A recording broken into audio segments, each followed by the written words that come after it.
My name is Elaine. I'm 71 years old. And last night, my own daughter locked me out of her house. In the pouring rain, I stood there, drenched, clutching the small box I had brought for her. It was supposed to be a gift, a reminder of everything I'd sacrificed to raise her. But when she slammed the door and said, "You don't belong here anymore," something inside me broke. Before you watch this video, make sure to like, subscribe, and tell me, where are you watching from?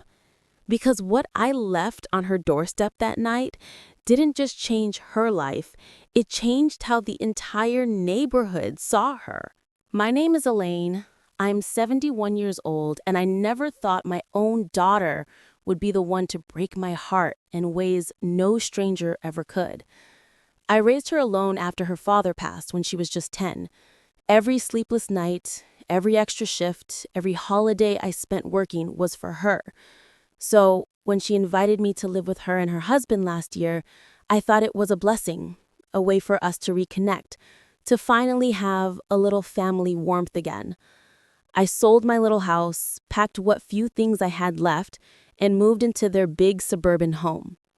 For a while, things seemed fine. I cooked, I cleaned, I watched over my grandson Ethan. I thought they appreciated it until I started noticing the whispers, the sighs, the rolled eyes when I entered a room. My daughter, Hannah, had changed. The warmth in her voice that once said, "Mom, I love you," now came out as, "Mom, please don't." I tried to ignore it, convincing myself it was stress, that she was tired from work, from life. But it wasn't just that. It was me. Somewhere along the line, I had turned into a burden she couldn't wait to get rid of. The breaking point came one evening when the rain fell hard enough to make the streets blur behind the window. I was in the kitchen, setting the table for dinner, when Hannah's husband Mark came in. He didn't look me in the eye. "Elaine," he said, "Hannah and I need some space tonight. Maybe you could go visit your friend Linda or take a walk." I frowned, confused. "In this weather? Mark, it's storming outside." He shrugged, his tone detached. "Just for a bit. We'll call you when we're ready." Something in my chest twisted. It wasn't a request. It was an order dressed in politeness. I hesitated, hoping Hannah would come to my defense, but she didn't. She appeared at the hallway, arms crossed, avoiding my eyes. "Mom, please don't make this harder than it has to be," she said softly, but firmly. "We just need space." I stared at her, the girl I had once held through fevers and heartbreaks, and realized there was no space left for me in her heart. I grabbed my umbrella and stepped outside into the rain. The cold water hit my skin instantly, soaking through my sweater. I stood there, shivering, waiting for the door to open again, for her to change her mind, to call me back in like she used to when she was little and scared of thunder. But the door never opened. I turned back once, and through the window, I saw her silhouette closing the curtains. My breath caught. I was no longer her mother, just an inconvenience she wanted to shut out. The streetlights flickered as I walked down the driveway, my shoes splashing in puddles. I didn't know where to go. Linda had moved away months ago, and my house, the one I sold to help Hannah with her mortgage, now belonged to strangers. I ended up at the park nearby, sitting under the gazebo, the rain pouring around me like the world itself was crying. My phone buzzed once. A message from Hannah. "Please don't come back tonight. We'll talk tomorrow." I stared at the glowing screen until the rain blurred it out. My hands trembled not just from the cold, but from the ache that spread through every memory of her laughter, her childhood drawings, her promises. Around midnight, the storm began to ease. The streets were empty except for the sound of water dripping from rooftops. I made my way back to their house, not to go inside, but to leave something behind. something she couldn't ignore. I went quietly to the porch, the same porch where we used to sit together with hot cocoa during winter, the same place she had just locked me out from. From my soaked coat pocket, I pulled out a small box, old, wooden, worn from years of being handled with love. Inside it was something she had long forgotten, but I never had. Her father's wedding ring. My most precious memory of the man who had given me everything before fate took him too soon. That ring had been meant for her someday, a symbol of the family she came from, the love that built her life. I placed it gently on the doorstep with a note, written in shaky handwriting. For you, my daughter. May you remember where you came from. Then I turned and walked away before the tears blurred my vision completely. The night swallowed me, but for the first time in hours, I felt a strange calm. I didn't want revenge. I just wanted her to feel what I felt, even for a moment. I didn't know then that by morning, the entire neighborhood would know my story, and that little wooden box would change everything. When morning came, the storm had passed, but the damage left behind was far greater than broken branches and puddles on the ground. I woke up in the small waiting area of the bus station, clutching my damp coat around me. My hair was still wet, my fingers stiff from the cold. I had fallen asleep on a wooden bench, dreaming of warmer days, when Hannah would crawl into my bed during thunderstorms, whispering, "Don't worry, Mommy, I'm here." Now I was the one whispering those words to myself. I didn't have the strength to call her or even check my phone. I just sat there, staring at the window until I heard a soft voice say, "Mrs. Green, are you okay?" It was Martha, one of my neighbors from down the street. Her kind eyes widened as she took in my soaked clothes. "Dear Lord, were you out all night?" I nodded, ashamed. She insisted on taking me back to her house, made me tea, and offered me dry clothes. I tried to smile, but my chest felt heavy. "I'm fine, really," I said, my voice shaking. Just a little misunderstanding with Hannah. But as I sipped the tea, I saw her expression change. She glanced toward her phone, then back at me. "Elaine, have you seen what's happening online?" My heart stopped. "Online?" She hesitated before turning the screen toward me. There it was, a post from one of the neighbors' community groups. A photo of the small wooden box sitting on Hannah's doorstep, the note beside it barely visible but legible enough for people to read. "For you, my daughter, may you remember where you came from." Underneath were hundreds of comments. Some thought it was poetic, others heartbreaking. Many recognized my handwriting from the cards I used to send around Christmas. One comment read, "Isn't that Hannah's mom? Why would she leave that outside?" Another said, "Wait, didn't I see Elaine walking alone last night in the rain?" Martha scrolled down, her face grim. "It's gone viral, Elaine. Someone must have shared it on Facebook and Nextdoor. Everyone's talking about it." My hands trembled as I took the phone. The photo had already been reshared thousands of times with captions like, "When a mother's love becomes invisible," and "The saddest Christmas story of the year." I didn't know whether to cry or laugh. My pain, my humiliation had become public sympathy. I looked up at Martha, who was watching me carefully. "I didn't mean for this to happen," I whispered. "I just wanted her to remember me." She placed a hand on mine. Maybe she needed this wake-up call. By the time the sun fully rose, the neighborhood buzzed with whispers. People walked by Hannah's house, taking pictures, leaving flowers on the porch next to the box. The story had spread so quickly that by noon, even local reporters were calling it the rainy night gesture. I didn't want attention, but it was too late. When Hannah finally woke up that morning, she was greeted not by silence, but by the sound of murmuring voices outside her window. Curious, she stepped out and found the small crowd, the flowers, and the wooden box she had ignored the night before. Her face went pale. I wasn't there to see it, But later, Martha told me she looked like she'd seen a ghost. Someone had even taken a picture of her reaction, barefoot, standing in her robe, holding that box with trembling hands, and posted it online. Within hours, that image became a symbol. Strangers wrote messages like, "Children, cherish your parents while you can," and "This broke my heart." I could only imagine how Hannah felt reading those words. Around noon, my phone finally rang. Her name flashed on the screen. I hesitated before answering. "Mom?" Her voice cracked on the other end. "Where are you? Please tell me you're okay." I could hear her sniffling, the sound of guilt heavy in every word. "I'm fine," I said quietly. "Did you find the box?" "Yes. Mom, I didn't know it would get this bad. People are calling me heartless online. They think I abandoned you." "Did you?" The silence that followed told me everything. "Mom, please," she whispered. "I didn't mean to hurt you. It was just supposed to be one night." My heart ached.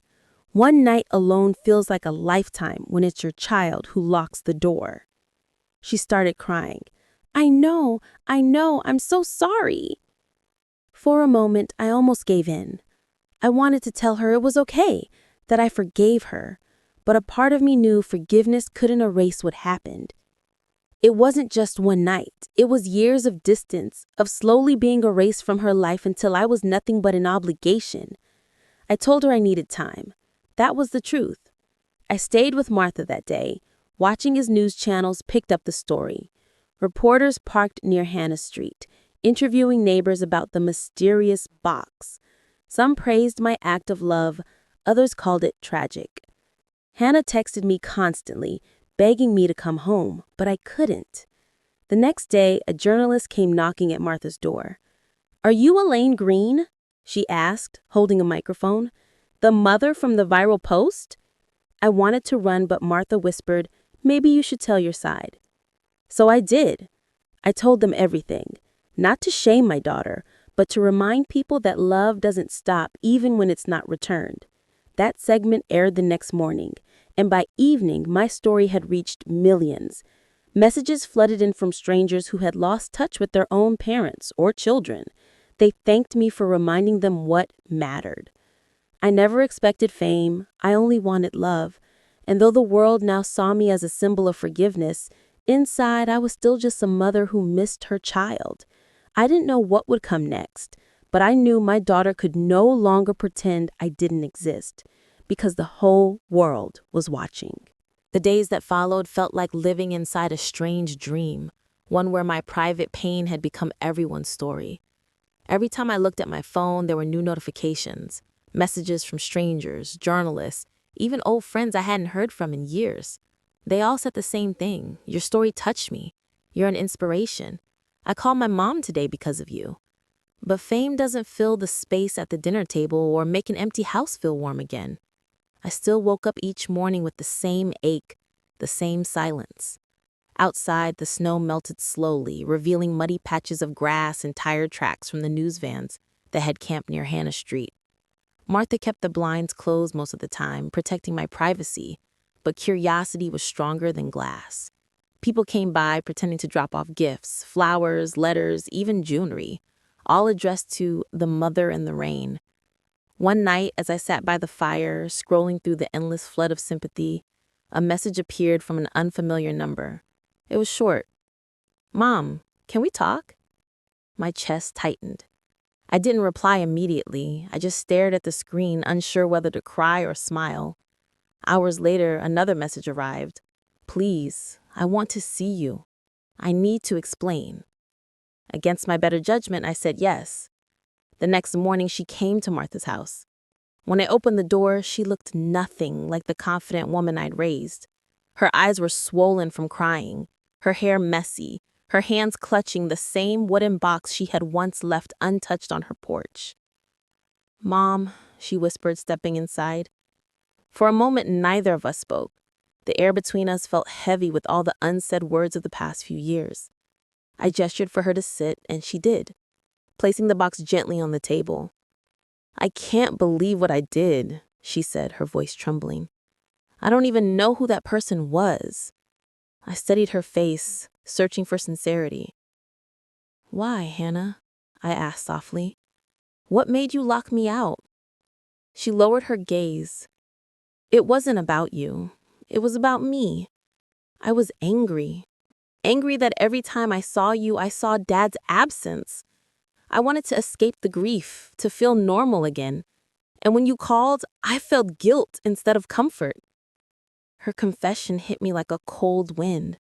So, you punished me for missing him?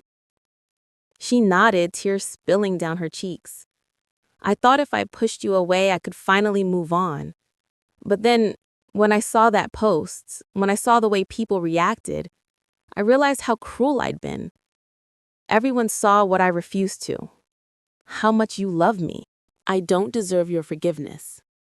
I thought for a long moment before replying, maybe not yet, but forgiveness isn't something you earn. It's something given because love refuses to die.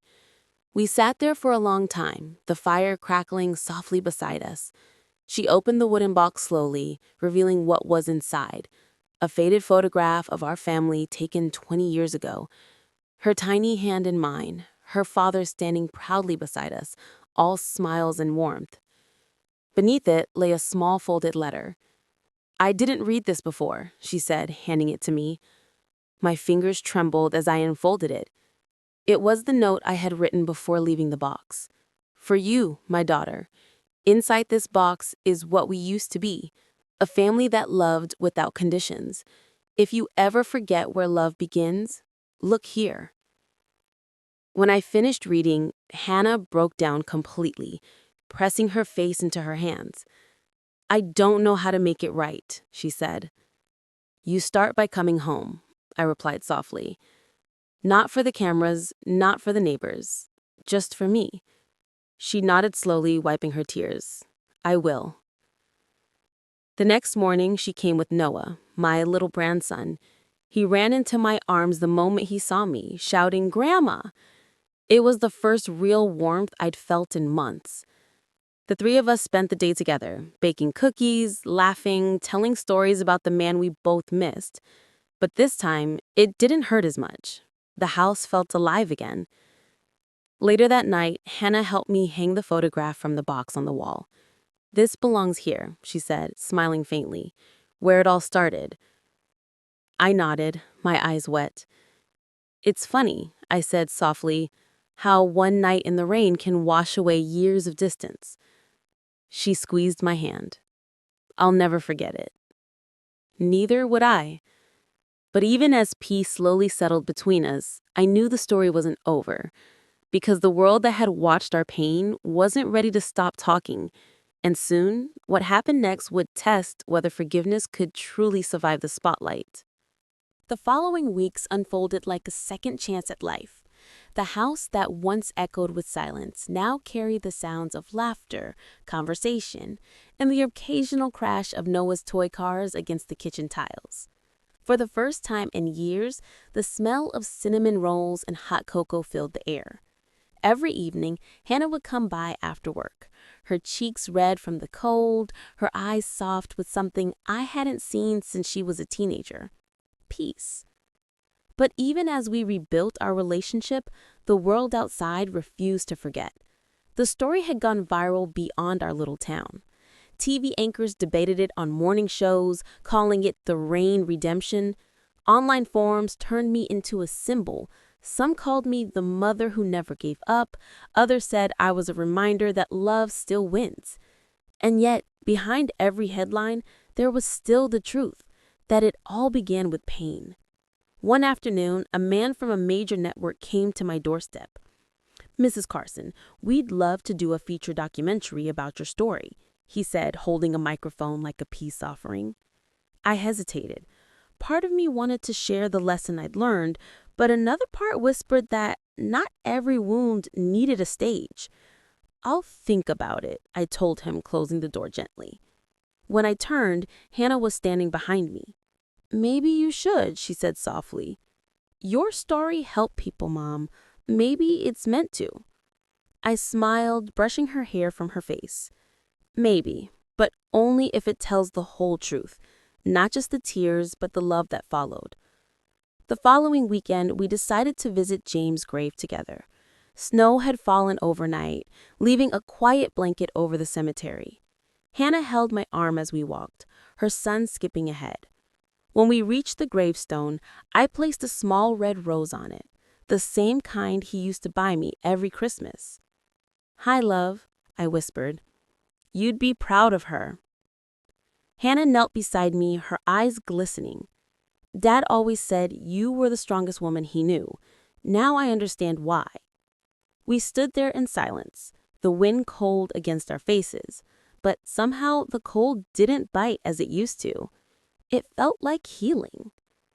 That night, back at home, Hannah cooked dinner, her father's favorite recipe, chicken stew with rosemary. The house was warm, the windows fogged up from the steam. Halfway through the meal, she looked up at me and said, "You know, when I saw that post about you in the rain, I realized something. You didn't just lose Dad that night. You lost me too." I felt tears sting my eyes. "Maybe I never truly lost you," I said. "Maybe you were just waiting to be found again." She smiled through her tears. "You found me, Mom."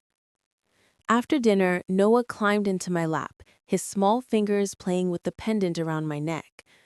"Grandma," he said in his innocent voice, "Mom says you're famous." I laughed softly. "Oh no, sweetheart, I'm not famous. I'm just someone who stood in the rain a little too long." He giggled. "Mom says you were brave." I kissed his forehead. Sometimes bravery just means staying when it hurts. Later that week, I received a package in the mail. No return address, just a small envelope with my name handwritten across it. Inside was a letter and a check made out to me for $10,000. The letter read, "Your story helped me reconcile with my mother after 10 years. Please accept this as a thank you for reminding me that forgiveness is worth more than pride." I stared at the letter for a long time, overwhelmed. It wasn't about the money, it was about the reach of kindness, how it could ripple far beyond what we could see. I didn't cash the check. Instead, I framed it and hung it in the hallway under the family photo we had restored. "Proof," I told Hannah, "that love multiplies when you let it." But as the months passed, something unexpected happened. The world moved on, as it always does. New stories replaced mine in the headlines, new faces replaced my tearful photo on social media, and I realized I was grateful for that. Peace doesn't live in the spotlight. It lives in the quiet moments after. In spring, when the first flowers began to bloom, Hannah surprised me with an envelope of her own. "Open it," she urged, her voice trembling with excitement. Inside was a set of house keys. "What's this?" I asked. She smiled. "Your new home, with us. You don't have to live alone anymore." My hands shook. "Hannah, you don't have to—" "I want to," she interrupted softly. "After everything you've given me, it's time I give something back." I pulled her into a hug, holding her tightly. "You already have." We moved in together that summer, and life slowly settled into a rhythm of laughter, shared meals, and bedtime stories for Noah. One rainy evening, the kind that would have once filled me with dread, I stood by the window watching droplets race down the glass. Hannah came beside me, her hands slipping into mine. "You still think about that night, don't you?" she asked. I nodded. "I do, but not with pain anymore, just gratitude." She smiled faintly. "Funny how something so awful can lead to something so good." That's what storms do. They wash away what needs to be seen. Outside, the rain continued to fall, but it no longer felt like punishment. It felt like renewal. I watched as Noah ran across the living room with his little paper boat, pretending it was floating on a sea. "Careful," I called, laughing as he tripped and got back up again. Hannah looked at me, her eyes shining. "You know," she said softly, "if you ever decide to tell your story again, tell them the ending." "And what's the ending?" I asked. She smiled.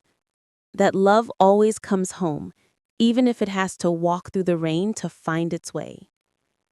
I nodded, looking out the storm one last time. The rain tapped gently on the glass, like an old friend knocking on the door, reminding me that every dark night eventually becomes morning. And somewhere deep inside, I knew, this time I would never be left out in the rain again.